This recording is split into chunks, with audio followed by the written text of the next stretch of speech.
بسم اللہ الرحمن الرحیم۔ آج صبح فجر کے بعد ایک گروپ پہ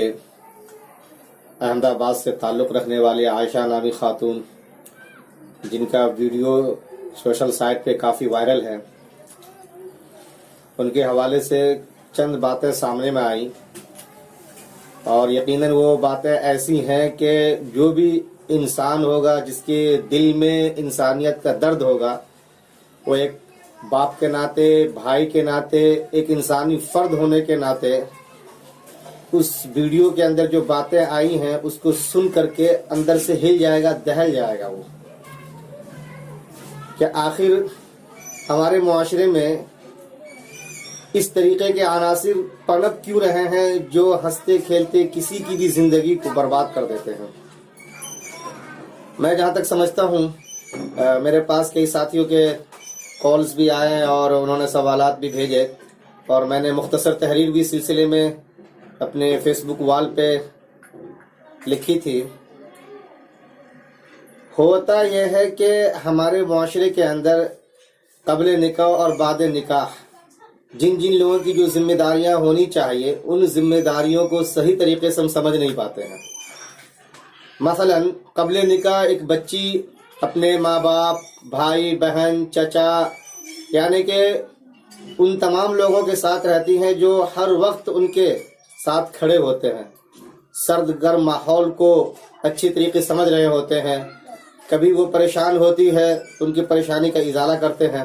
ایک چیز تو یہ ہوتی ہے۔ اور شادی ہو جانے کے بعد پھر وہ بیچاری سسرال چلی جاتی ہے، تو وہاں ان کا استقبال کرنے والے ساس سسر کی شکل میں لوگ ہوتے ہیں، نند بھاؤج کی شکل میں ہوتے ہیں، اور سب سے بڑا اس کا شوہر اس کا سہارا ہوتا ہے وہاں پہ، جس کے ساتھ وہ اپنے ماں باپ کو گھر کو چھوڑ کے جاتی ہے۔ تو دو اکائی یہاں پہ نظر آتی ہے، ایک مائکے اور ایک سسرال۔ اور پھر مائکے ہو یا سسرال، ان کے آس پڑوس میں جو لوگ بستے ہیں ہم ان کو پڑوسی کہتے ہیں، ہم اس کو سماج کہہ سکتے ہیں۔ تو پتہ یہ چلا کہ اس طرح کے جب بھی کوئی حالات آتے ہیں تو ایک پڑوسی ہونے کے ناطے سماج کی کیا ذمہ داری ہوتی ہے، اس سماج کے فرد کی کیا ذمہ داری ہوتی ہے، اور ساتھ ہی ساتھ میں مائکے والے کی کیا ذمہ داری ہونی چاہیے اور سسرال والی کی کیا ذمہ داری ہونی چاہیے۔ ان چیزوں کو بہرحال ہمیں آج بہت ہی سنجیدگی سے سمجھنا ہوگا، اور اس طریقے کے حادثات واقعات کیوں آتے ہیں جو نہ صرف ایک فرد پہ، ایک سماج پہ کلنک ہوتا ہے، بلکہ کہیں نہ کہیں وہ مذہب کو گھسیٹ لے آتا ہے۔ اور جس بیچاری کے گھر میں یہ ماتم کا ماحول ہوتا ہے، اس کے حوالے سے تو ہم اور آپ کہہ کیا سکتے ہیں، ان کے جذبات کو تو الفاظ میں لا ہی نہیں سکتے۔ میں سب سے پہلے یہ سمجھنا چاہوں گا یہاں پہ کہ آخر یہ مائکے والے اس وقت میں ان کے ساتھ کس حد تک کھڑے ہوتے ہیں، یہ ذرا سا غور کرنے کی چیز ہے اور ہم سب کو سمجھنے کی چیز ہے۔ ہمارے یہاں پہ یہ ہو رہا ہے، ہم یہ ذہنیت شروع سے بنا رہے ہوتے ہیں کہ بھائی بیٹا آپ پرائے دھن ہو، آپ کسی اور کی امانت ہو، نکاح کے بعد آپ کا اصل وہی گھر ہے۔ اور کہیں نہ کہیں ہم یہ چیز کبھی کبھی کوئی بات ہوتی تو سمجھانے کے ضمن میں بالاسرار بالتاکید کہتے ہیں کہ دیکھو بیٹا سن لو، ہمارے مان سمان کا رکھنا تمہارے ہاتھ میں ہے۔ آپ اور بیٹی اور لڑکی کی ڈولی اس کے باپ کے گھر سے اٹھ کے جاتی ہے، باقی ارتھی اور جنازہ تو اس کے شوہر اور سسرال کے گھر سے ہی اٹھتا ہے۔ اور یہ چیزیں، یہ ذہنیت اتنی تاکید کے ساتھ بچپن سے بٹھا دی جاتی ہے کہ پھر ہم اپنی زمین بیچ کر کے جہیز کے سارے سامان مہیا کرتے ہیں، سسرال والے کی ساری فرمائش پوری کرتے ہیں، لیکن وراثت میں اس کا حصہ نہیں رکھتے کہ اگر مستقبل میں بعد نکاح اگر کوئی ایسی صورت پیش آ جائے، طلاق لے کر کے ہو یا خلا لے کر کے ہو یا بیوہ ہونے کے بعد اس کی دوسری شادی نہ ہو رہی ہو، نہ کرنا چاہتی ہو، تو اپنے باپ کی پراپرٹی میں سے جو اس کو جائیداد ملتی ہے اس جائیداد کو لے کر کے اپنی زندگی گزار سکے، سیٹل ہو جائے، اس کا راستہ کہیں نہ کہیں ہم بند کر دیتے ہیں۔ تو اب جب کہ ہم خود اس کا راستہ بند کر دیتے ہیں، اس کے ذہن میں یہ چیز بٹھا چکے ہوتے ہیں کہ اب اس گھر میں تمہارے لیے کوئی جگہ نہیں ہے، ہم نے کنیا دان کر دیا، تمہیں دان کر دیا، تم وہی کی سب چیز ہو۔ تو اب بتائیے کہ ناگہانی صورت میں اس کے لیے کیا راستہ بچ جائے گا سوائے اس کے کہ وہ اپنی زندگی کا خاتمہ کر لے۔ تو میرے جتنے بھی یہاں پہ سامعین سن رہے ہیں یا ناظرین دیکھ رہے ہیں، میں آپ لوگوں کی اصرار ہی پہ ابھی ان سب چیزوں کو پیش کرنے کی جرات کر سکا ہوں، ورنہ تو آدمی اس طرح کے واقعات سننے اور دیکھنے کے بعد تو اس لائق نہیں رہتا کہ وہ ڈھنگ سے کچھ بول پائے، اتنا حساس اور نازک معاملہ ہوتا ہے یہ سب۔ تو ماں باپ کو بہرحال یہاں پہ سوچنا چاہیے، اس کے بھائی کو، ان کے چچاؤں کو، جن کو اسلام نے عصبہ قرار دیا ہے اور جن کو وارثین قرار دیا ہے، وہ وارثین قبل نکاح اور بعد نکاح یہ تفریق کیوں کر لیتے ہیں، یہ سمجھنے کی ضرورت ہے۔ اور ہمیں اسلامی جو احکامات ہے کہ سادہ نکاح کرو، وراثت کا حصہ باقی رکھو، تاکہ کبھی کوئی ایسی صورت پیش آئے تو اسے لگے کہ نہیں ہمارا وہ گھر تھا اور اب بھی ہمارا گھر ہے، ہم وہاں جا سکتے ہیں۔ اس پہلو پہ بہرحال مائکے والے کو پوری طریقے سے دھیان دینے کی ضرورت ہے۔ دوسری چیز سسرال والے پہ ہم آتے ہیں۔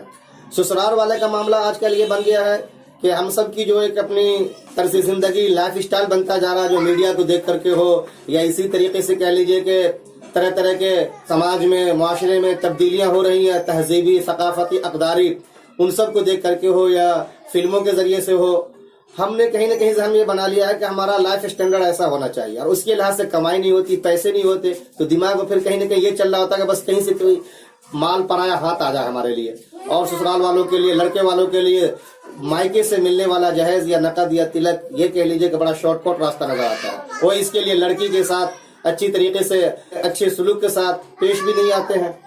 طرح طرح سے ان کو ٹارچر کرتے ہیں، مینٹلی طور پہ کرتے ہیں، فزیکلی طور پہ کرتے ہیں، جسمانی تشدد، ذہنی تشدد اور اذیت سے گزارتے ہیں، اور بیچاری کہیں نہ کہیں اندر ٹوٹ جاتی ہے۔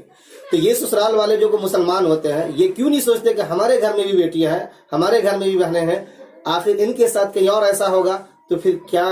ہمیں یہ اچھا لگے گا، ہمارے دل پہ کیا گزرے گا۔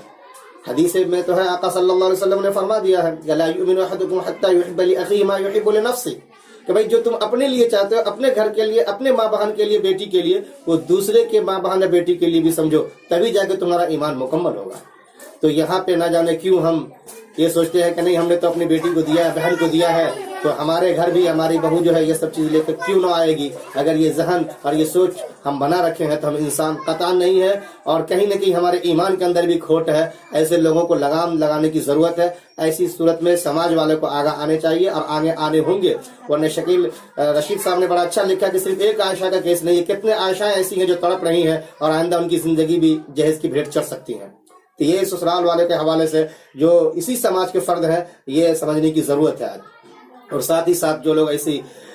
خودکشی کے واقعات انجام دیتے ہیں، انتہائی قدم اٹھا لیتے ہیں، ان سے کہنا چاہوں گا میں، خواہ لڑکا ہو یا لڑکی، یہ جو ہم لوگ ڈرامہ سیریل میں دیکھ دیکھ کر کے اپنا ذہن بنا لیتے ہیں، جانتے ہیں کہ پردے پر ناٹک دکھایا جا رہا ہے، وہ ریل لائف ہے، ریئل لائف نہیں ہے، پھر بھی ہم کہیں نہ کہیں اس سے متاثر ہو جاتے ہیں۔ اور پھر کبھی کچھ ایسی بات آتی ہے تو جس میں ہونا یہ چاہیے کہ اگر کچھ کھٹپٹ ہو گیا تو جلد سے جلد اس کو ختم کر لے، تلخی کو دور کر لے، یا نہیں تو قرآن کریم نے کہا ہے فَبَعَثُوا حَكَمًا مِّنْ أَهْلِهِ وَحَكَمًا مِّنْ أَهْلِهَا،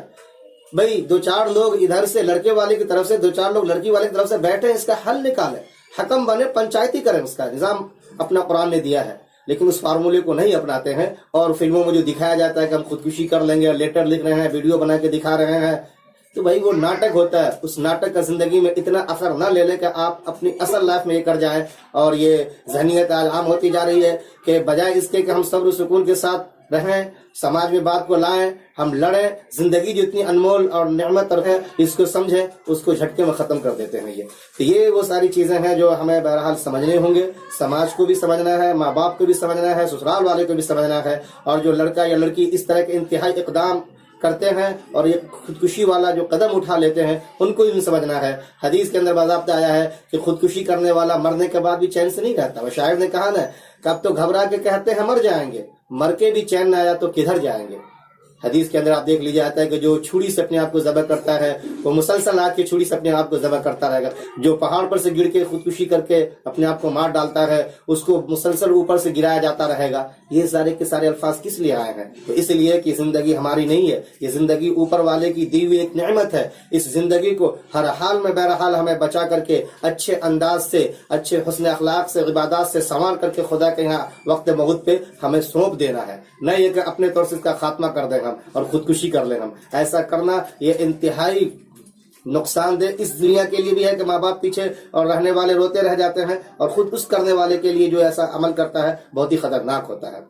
اور ایک چیز کئی سارے لوگوں نے کہا کہ علماء کرام کو اس میں آگے آنا چاہیے، جمعہ کا خطاب، یقیناً یہ سب باتیں اپنی جگہ مؤثر ہے، لیکن میں سمجھتا ہوں کہ بچپن سے لے کے جوانی تک جو کچھ بھی پڑھایا جاتا ہے نصاب کے اندر اس کا حصہ بنایا جائے، کہ بڑا حساس موضوع ہے یہ، بہت ہی نازک مرحلہ ہے یہ، کہ جہیز کے متعلق اس کو نفرت بٹھایا جائے، اور وراثت کے حوالے سے بہرحال ایک تبدیلی جو سماج میں آنی چاہیے، انقلابی قدم، وہ لانے کے لیے ان بچوں کا ذہن نصاب کے ذریعے سے بنایا جائے، اور باقی تنظیم وغیرہ جتنی بھی ہیں وہ بھی اس سلسلے میں اپنے طور سے کام کریں، جیسے طلاق ثلاثہ میں سڑکوں پہ خاتون کو اتار کر کے پیغام دیا تھا ہم نے، اسی طریقے سے اس مرحلے میں اس کے حوالے سے بھی ہمیں سوچنا ہوگا کہ اب یہ اس طرح کے جو واقعات پیش آ رہا ہے آئے دن، اس سلسلے میں ہم کیا کر سکتے ہیں اور کیا بیداری لا سکتے ہیں۔ بہرحال ہر ایک فرد کی اپنی اپنی ذمہ داری ہے، جس طرح کا یہ واقعہ سامنے میں آیا ہے ہم انا للہ و انا الیہ راجعون پڑھیں گے، تعزیت بھی کریں گے اور دعا کریں گے کہ آئندہ کسی گھر میں ایسا حادثہ پیش نہ آئے۔ بس اس طرح کے موضوعات اور